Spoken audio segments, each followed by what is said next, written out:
Hello viewers, doctor SBK Lal welcome you all in my YouTube channel. मेरे YouTube channel में आपका बहुत बहुत स्वागत है। यह वीडियो भारत में होम्योपैथी प्रैक्टिस का क्या आधार है और कैसे प्रैक्टिस कर सकते हैं, कौन कौन से व्यक्ति प्रैक्टिस कर सकते हैं, इन सब के ऊपर में है। इसमें हम जानेंगे कि क्या कानून क्या कहता है और जो राष्ट्रीय होम्योपैथिक आयोग अधिनियम 2020 यानी कि national commission for homeopathy act 2020 के क्या प्रावधान हैं, कौन कौन सी डिग्री मान्य है, और अगर आपके पास डिग्री नहीं है लेकिन आपके पास नॉलेज है तो सरकार के द्वारा क्या प्रयास हुआ है, इन सारे बातों की जानकारी लेंगे। तो भारत में होम्योपैथी चिकित्सा पद्धति का अभ्यास कानूनी रूप से विनियमित है। इसका मुख्य आधार राष्ट्रीय होम्योपैथी आयोग अधिनियम 2020 national commission for homeopathy act 2020 है, जिसने पुराने केंद्रीय होम्योपैथी परिषद CCH का स्थान लिया है। भारत में होम्योपैथी प्रैक्टिस करने के लिए अनिवार्य शैक्षणिक योग्यता है BHMS यानी कि bachelor of homeopathy medicine and surgery. यह 5.5 साल का स्नातक पाठ्यक्रम है। इसमें 1 साल की अनिवार्य इंटर्नशिप शामिल है। यह प्रैक्टिस के लिए न्यूनतम योग्यता है। फिर बात करते हैं ग्रेडेड BHMS का। तो पूर्व में प्रचलित डिप्लोमा धारकों के लिए यह एक डिग्री कोर्स था। स्नातक के बाद आप MD होम्योपैथी भी कर सकते हैं। तो इसमें विशेषज्ञता के लिए की जाने वाली ये स्नातकोत्तर डिग्री होती है। अब भारत में होम्योपैथी डिप्लोमा DHMS मान्य नहीं है। पहले जो DHMS थे उनका अगर पंजीकरण हुआ है तो अभी भी प्रैक्टिस कर सकते हैं। सिर्फ डिग्री होना पर्याप्त नहीं है। प्रैक्टिस शुरू करने से पहले एक चिकित्सक को पंजीकृत होना अनिवार्य है और स्टेट रजिस्टर चिकित्सक को उस राज्य के स्टेट होम्योपैथिक काउंसिल में अपना नाम दर्ज कराना होता है जहां वह प्रैक्टिस करना चाहता है। और एक सेंट्रल वाला भी लाइसेंस होता है। सेंट्रल गवर्नमेंट के यहाँ भी आप रजिस्ट्रेशन करा सकते हैं। NCH राष्ट्रीय होम्योपैथिक आयोग द्वारा बनाए गए केंद्रीय रजिस्टर में नाम होना अनिवार्य है। नेशनल रजिस्टर की बात करें तो और बिना पंजीकरण के प्रैक्टिस करना झोला छाप श्रेणी में आता है। इसलिए कानूनी दंड का प्रावधान है। तो भारत में प्रैक्टिस करने के लिए नैदानिक स्थापना अधिनियम क्लिनिकल एस्टेब्लिशमेंट एक्ट का प्रावधान है। तो क्लिनिकल या अस्पताल खोलने के लिए स्थानीय प्रशासन और स्वास्थ्य विभाग से अनुमति लेना होता है। एक पंजीकृत होम्योपैथ केवल होम्योपैथिक दवाएं ही लिख सकते हैं। सुप्रीम कोर्ट के विभिन्न आदेशों के अनुसार जब तक संबंधित राज्य सरकार अनुमति न दे, होम्योपैथी डॉक्टर एलोपैथिक दवाएं नहीं लिख सकते हैं। चिकित्सकों को NCH द्वारा निर्धारित आचार संहिता कोड ऑफ एथिक्स का पालन करना होता है। तो वह व्यक्ति जिसके पास कोई वैध डिग्री नहीं है, अन्य चिकित्सा पद्धतियों के डॉक्टर जैसे BAMS या MBBS, जब तक उनके पास होम्योपैथी की अतिरिक्त मान्यता प्राप्त डिग्री न हो, वे लोग जिन्होंने केवल पत्राचार या शॉर्ट टर्म सर्टिफिकेट कोर्स किया है, ये सब एलिजिबल नहीं माने जाते हैं।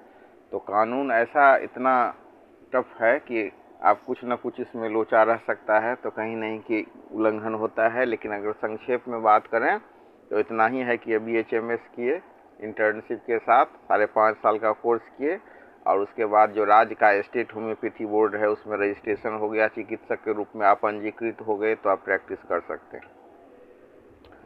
अगर आप भारत में प्रैक्टिस करना चाहते हैं तो अभी वर्तमान में जो परिप्रेक्ष्य में क्या हो गया है कि नीट परीक्षा पास करके BHMS में प्रवेश लेना पहला कदम है। इसके सफल समापन और रजिस्ट्रेशन के बाद ही आप कानूनी रूप से डॉक्टर के रूप में प्रैक्टिस करने के पात्र होते हैं। अब हम बात करते हैं जो कुछ डिग्री सब है उसके बारे में कुछ भ्रम भी रहता है और कुछ सरकार का भी प्रयास हुआ है। तो इसमें हम देख सकते हैं कि सरकार के द्वारा क्या प्रयास हुआ है। जो बहुत दिन से प्रैक्टिस कर रहे हैं, जिनको प्रैक्टिकल ज्ञान है लेकिन डिग्री नहीं है, तो उसके लिए सरकार ने कुछ व्यवस्था भी की है यहाँ। तो NIOS की जो डिग्री सब होती है तो डिग्री का आप BHMS से तुलना नहीं कर सकते हैं, यह समझना बहुत ज़रूरी है। NIOS Indian national institute of open schooling से 12वीं करने के बाद आप फार्मेसी में डिप्लोमा कर सकते हैं, लेकिन NIOS के सर्टिफिकेट के आधार पर आप सीधे प्रैक्टिस नहीं कर सकते हैं। भारत में फार्मेसी प्रैक्टिस करने के लिए कानूनी प्रक्रिया और नियम है। आप इसमें भी जो फार्मा के आधार पर जो प्रैक्टिस करने की बात है, तो फार्मेसी प्रैक्टिस भी आप इस आधार पर नहीं कर सकते हैं। और डी फार्मा, बी फार्मा जो प्रैक्टिस के लिए आपको किसी कॉलेज से डी फार्मा या बी फार्मा 4 वर्ष का होता है और डी फार्मा 2 वर्ष का ये करना होगा। और जो फार्मेसी काउंसिल ऑफ इंडिया द्वारा मान्यता प्राप्त हो, NIOS की भूमिका केवल यहाँ तक है कि इसकी 12वीं की डिग्री फार्मेसी कॉलेजों में प्रवेश के लिए मान्य है। आप सीधे NIOS से फार्मेसी का कोर्स भी नहीं कर सकते, क्योंकि यह एक प्रैक्टिकल और क्लिनिकल विषय है। तो फार्मेसी में डिप्लोमा करने के बाद आपको अपनी स्टेट फार्मेसी काउंसिल में रजिस्टर्ड फार्मासिस्ट के रूप में अपना पंजीकरण कराना होता है। बिना इस रजिस्ट्रेशन नंबर के आप न तो दवाइयाँ बेच सकते हैं और न प्रैक्टिस कर सकते हैं। तो पंजीकरण के लिए कॉलेज का PCI से अप्रूव होना अनिवार्य है। यह समझना बहुत ज़रूरी है कि एक फार्मासिस्ट और एक डॉक्टर की प्रैक्टिस में अंतर होता है। एक फार्मासिस्ट डॉक्टर द्वारा लिखी गई दवाइयों को दे सकता है और मरीजों को उनके उपयोग के बारे में सलाह दे सकता है। फार्मासिस्ट अपना स्वतंत्र क्लिनिक खोलकर मरीजों का इलाज नहीं कर सकता, वह केवल फार्मेसी या मेडिकल स्टोर चला सकता है। यदि कोई व्यक्ति केवल NIOS से 12वीं करने के बाद या किसी अनाधिकृत डिप्लोमा के आधार पर खुद को डॉक्टर बताकर इलाज करता है, तो उसे ड्रग एंड केमिस्ट एक्ट और फार्मेसी एक्ट के तहत दंडित किया जा सकता है। तो PCI, एक अच्छे PCI मान्यता प्राप्त कॉलेज में डी फार्मा करने के लिए आपको जो 500 घंटे की हॉस्पिटल ट्रेनिंग करनी होती है और फिर फार्मासिस्ट के तौर पर रजिस्ट्रेशन होता है। तो डिप्लोमा इन होम्योपैथिक फार्मेसी एक विशेष पैरामेडिकल कोर्स है जो होम्योपैथिक दवाओं के निर्माण, भंडारण और वितरण पर केंद्रित होता है। ये पास करके आप डॉक्टर नहीं बन सकते हैं। अब कुछ और भी मतलब कोर्स सब है, इसके बारे में अब हम चर्चा करेंगे। एक अन्य कोर्स है NIOS द्वारा संचालित। इस कोर्स का नाम है सर्टिफिकेट इन होम्योपैथिक डिस्पेंसिंग। तो इसमें क्या होता है कि यह एक व्यावसायिक कोर्स है। यह कोर्स मुख्य रूप से उन लोगों के लिए है जो होम्योपैथिक डॉक्टर के सहायक या डिस्पेंसर के रूप में काम करना चाहते हैं।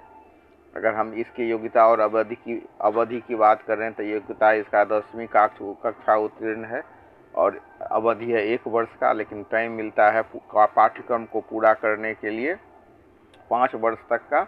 और इसका माध्यम हिंदी, अंग्रेजी या दूसरी क्षेत्रीय भाषाएं हो सकती हैं। NIOS एक सरकारी संस्थान है, इसलिए इसकी फीस काफ़ी कम है। कोर्स फी लगभग 2000 से 3000 सामान्य वर्ग के लिए। और अन्य खर्चा की बात करें तो प्रोस्पेक्टस, परीक्षा फॉर्म, स्टडी सेंटर के साथ कुछ स्थानीय शुल्क मिलाकर 4000 से 5000 के अंदर में सिमट जाता है। और अगर सिलेबस की बात करें तो यह कोर्स 2 भागों में विभाजित है, थ्योरी और प्रैक्टिकल। थ्योरी में आता है होम्योपैथी का परिचय, होम्योपैथी का, जिसमें आपको होम्योपैथी का इतिहास, सिद्धांत और इसके संस्थापक डॉक्टर हेनीमैन के बारे में जानकारी मिलती है। दवाओं का वर्गीकरण, फिर फार्मेसी भी पढ़ाया जाता है इसमें, जिसमें आप सीखते हैं दवाओं का वर्गीकरण और उसका स्रोत कहाँ है, पशु, पौधा या खनिज, मिनरल्स जो किंगडम है या मतलब प्लांट किंगडम है या एनिमल किंगडम, कहाँ से दवा प्राप्त होता है, इसके बारे में जानकारी लेते हैं।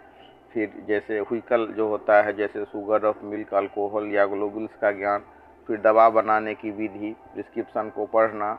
इसके अलावा अन्य व्यवहारिक ज्ञान जैसे ग्लोबुल्स और पाउडर में दवा मिलाना, दवाओं की पैकिंग और उन पर लेबल लगाना, स्टॉक रजिस्टर और इन्वेंट्री का रखरखाव, इन सब बातों की जानकारी होती है। और इसके बाद आप किसी अनुभवी होम्योपैथिक डॉक्टर के क्लिनिक या किसी बड़े होम्योपैथिक अस्पताल या दवा कंपनी के स्टोर रूम में असिस्टेंट या डिस्पेंसर के रूप में काम कर सकते हैं। यानी कि आप डॉक्टर का असिस्टेंट बन सकते हैं, लेकिन आप अपनी खुद की स्वतंत्र दवाओं की दुकान नहीं खोल सकते हैं। तो इस तरह इसके लिए जो आवेदन करना होता है, NIOS की वेबसाइट पर जाकर के वोकेशनल एडमिशन सेक्शन में रजिस्टर करें और स्टडी सेंटर के रूप में आपके नज़दीक जो भी जगह है वहाँ आप इसको दे सकते हैं। तो यदि आप होम्योपैथी की बुनियादी समझ और क्लिनिक में सहायक के तौर पर काम करना चाहते हैं तो ये डिस्पेंसिंग का कोर्स है।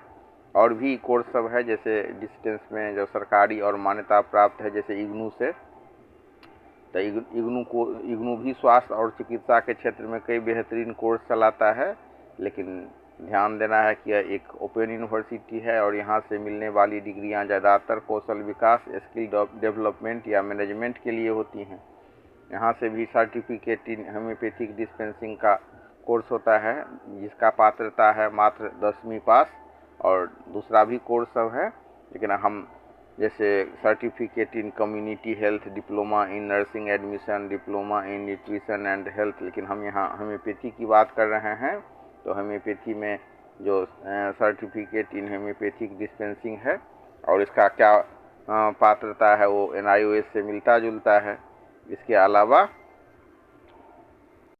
वैसे जो झोला छाप डॉक्टर हैं या जिनको क्विक कहते हैं, अनौपचारिक स्वास्थ्य प्रदाता, अलग अलग नाम से हम जानते हैं, जिनके पास डिग्री नहीं है लेकिन वो प्रैक्टिस कर रहे हैं और उनको दवाई सब का ज्ञान है। तो अंग्रेजी में भी अंग्रेजी चिकित्सा पद्धति के लिए बिहार सरकार और बिहार सरकार ही जैसे और भी जो राज्य की सरकारें हैं उन्होंने बहुत प्रयास किया है। तो उसी में जैसे बिहार की बात करें तो यहाँ बिहार सरकार के स्वास्थ्य विभाग या राज्य स्वास्थ्य समिति की वेबसाइट पर समय समय पर सूचनाएं आती हैं। इसके अलावा स्थानीय समाचार पत्रों जैसे दैनिक जागरण, हिंदुस्तान में ग्रामीण चिकित्सकों के प्रशिक्षण हेतु आवेदन के नाम से विज्ञापन आता है और इसमें जो है सर्टिफिकेट इन कम्युनिटी हेल्थ का NIOS से वोकेशनल कोर्स सेक्शन में जो फॉर्म भराया जाता है, NIOS के माध्यम से एक डिग्री भी दी जाती है और लोग स्वयं भी पंजीकरण कर सकता है।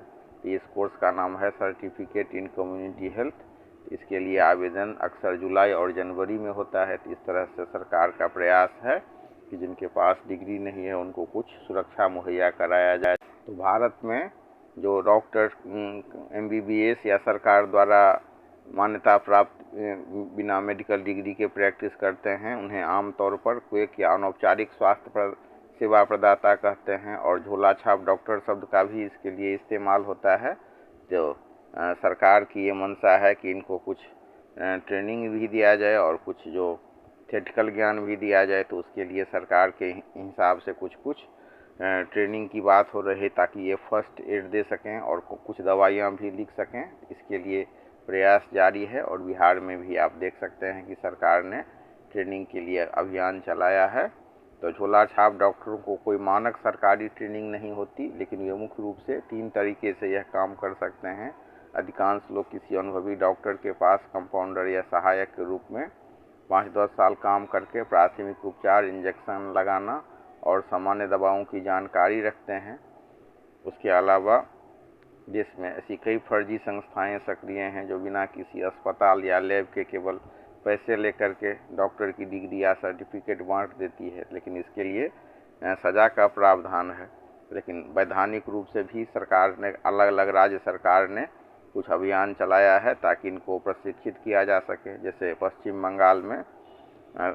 बंगाल की सरकार ने रूरल हेल्थ प्रैक्टिशनर के रूप में प्रशिक्षित करने की कोशिश की है। मध्य प्रदेश में भी ये प्रयास हुआ था अटल बिहारी वाजपेयी के समय में, इस तरह से कोर्स की बात हुई थी।